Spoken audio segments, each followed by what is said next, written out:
Halo minasan, balik lagi di channel Tao-chan, di mana kita akan membahas manga dan anime populer. Tapi sebelum itu, silakan minasan klik tombol subscribe dan nyalakan lonceng notifikasi agar minasan tidak ketinggalan info terbaru dari Sensei. Bila sudah, mari kita berangkat dan tancap gas!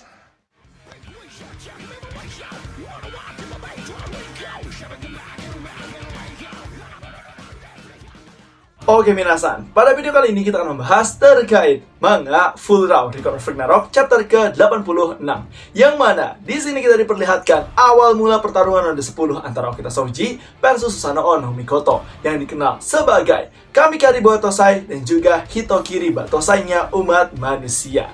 Dan di sini kita akan diperlihatkan Okita Souji yang mengagumi Susanoo no Mikoto. Selain itu juga Susanoo no Mikoto yang mengagumi Okita Souji karena teknik pedangnya sendiri sudah di tahap maksimal sebagai pendekar sejati menurut Susanoo no Mikoto. Jadi seperti apakah pertarungan ronde ke-10 kali ini?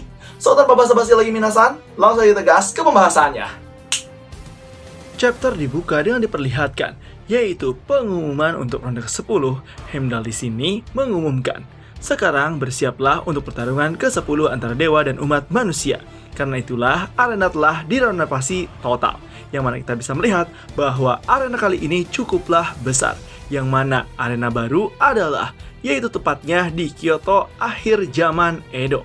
Kemudian Heimdall pun menjelaskan, dengan memanfaatkan beberapa pengalaman selama ronde ke-9 di mana banyak penonton yang terluka, arena ini telah dirancang khusus untuk ronde ke-10 atas permintaan petarung dari pihak para dewa.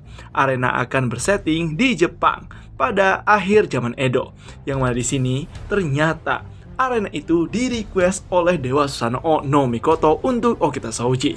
Lalu di sini Heimdall melanjutkan, jadi kami telah membuat ulang kota Kyoto dengan sempurna di sini.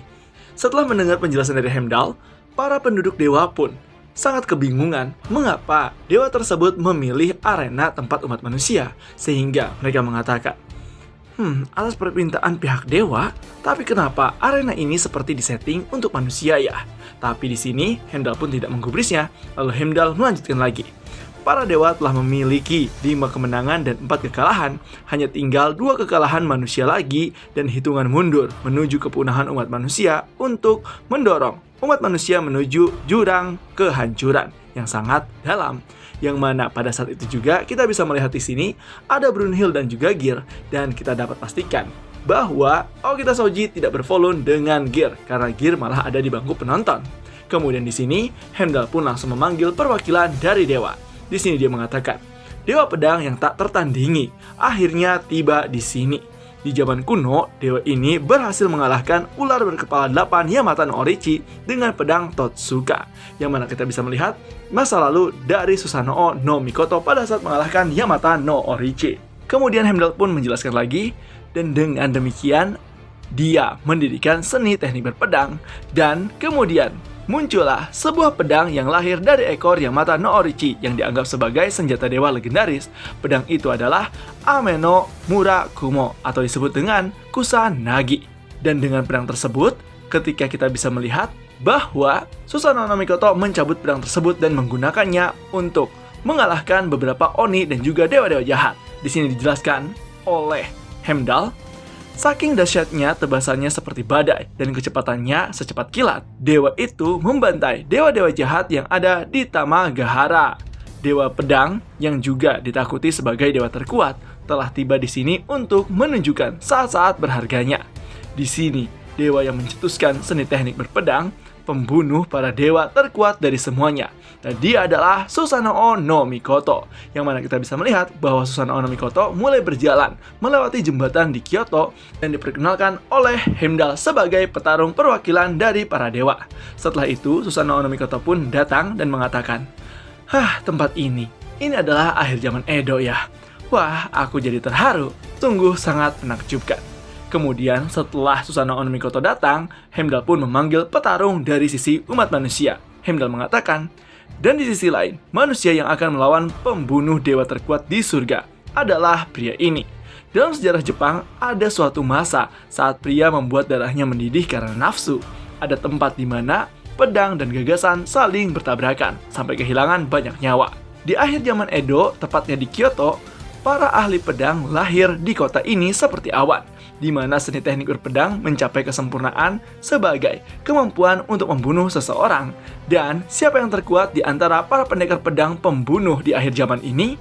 Kemudian kita diperlihatkan beberapa tokoh penting dan tokoh-tokoh yang sangat hebat di era zaman tersebut. Dari mulai Sasaki Tadakaburo, Serizawa Kamo, Okada Izou, Tanaka Shinbei, Kawakami Genzai, Nakamura Hanjuro, semuanya diperlihatkan di sini. Lalu Heimdall mengatakan, apakah dia sang Kodachi nomor 1 di Jepang yang telah menciptakan banyak ronin yang nakal? Dia adalah Sasaki Tadasaburo dari Mimawara Gumi. Tapi bukan. Apakah dia yang disebut dengan tirani terkuat di akhir zaman Edo dan menguasai Shinto Munen Ryu, pendiri dan pemimpin Shinsengumi, Direktur Jenderal Serizawa Kamo? Bukan. Lalu apakah pembunuh Bakumatsu yang telah mengubah zaman tersebut dengan pedang pembunuh mereka?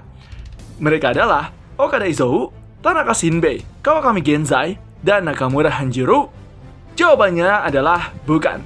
Tapi dia adalah pria kecil yang mengenakan haori motif kotak-kotak biru ini. Dia ditakuti oleh para samurai sebagai iblis. Pedang itu mewarnai kota Kyoto dan Osaka dalam ketakutan dan darah selama era Bakumatsu. Identitas aslinya,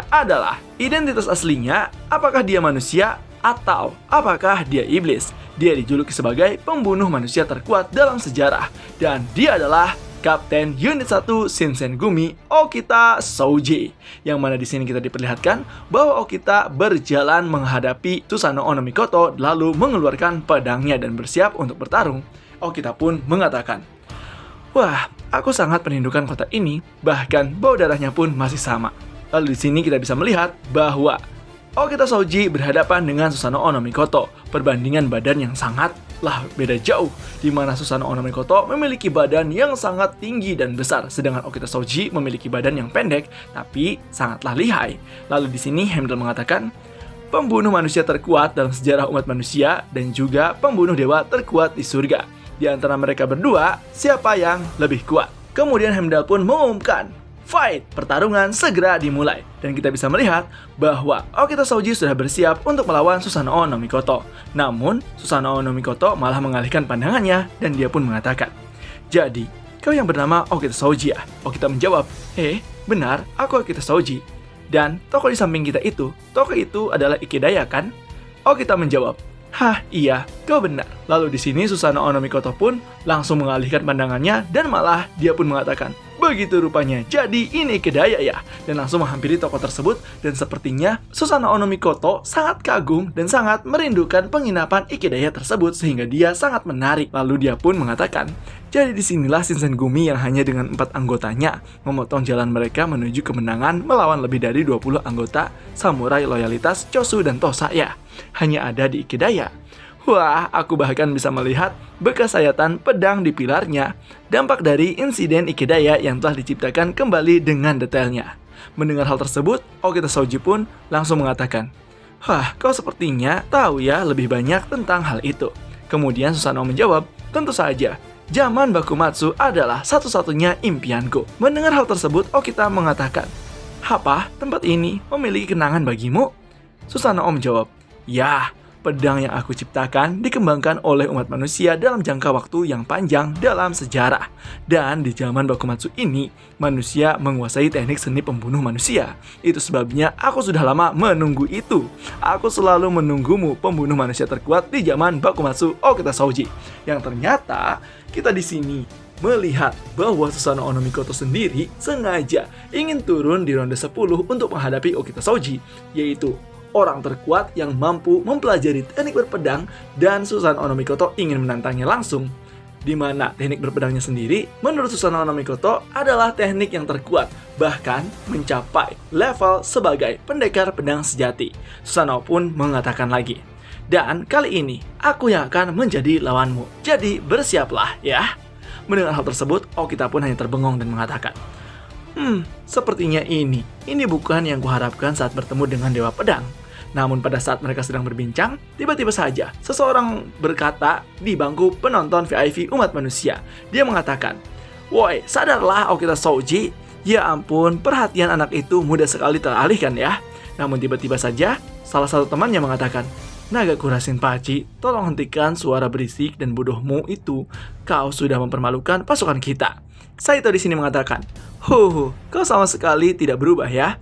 Kau masih saja Shinpachi yang sama yang selalu serius." Kemudian mendengar hal tersebut, Shinpachi malah mengatakan, "Ngomong apa kau?" Dan tiba-tiba saja pada saat Hajime Saito dan juga Kenpachi sedang ribut adu argumen, Kando Isamu pun langsung menghentikannya dengan menggetak kepala mereka berdua dengan mengatakan, "Hentikan itu, dasar bodoh kalian semua, sialan.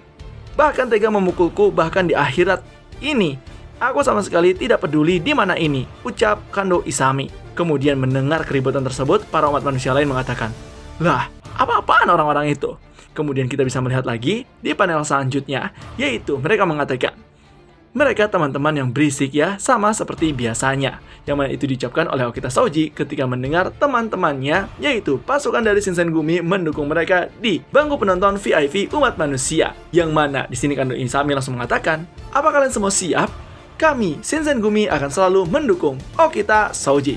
Yang mana kita bisa melihat bahwa seluruh kapten pasukan dari Shinsengumi datang kemari untuk mendukung Okita Shoji, yang mana mereka semua adalah karakter original dari manga Shinsengumi Requiem atau manga yang telah tamat terlebih dahulu. Kemudian setelah itu, Saito Hajime pun mengatakan, akhirnya. Kemudian Nagakura Shinpachi berkata, "Tapi apa tubuh Shoji sudah sehat untuk melawannya ya?" Lalu Kando Isami mengatakan, "Jangan takut, selain itu lihatlah wajahnya." Kemudian Inoue Genzaburo mengatakan, "Bagus sekali." Lalu di sini, Todo Heisuke berkata, "Memang kalian juga setuju kan?" Kai Shimada mengatakan, "Ya, begitulah." Kemudian Abiru Eisaburo berkata, "Bagus kau kita, ayo habisi dewa itu."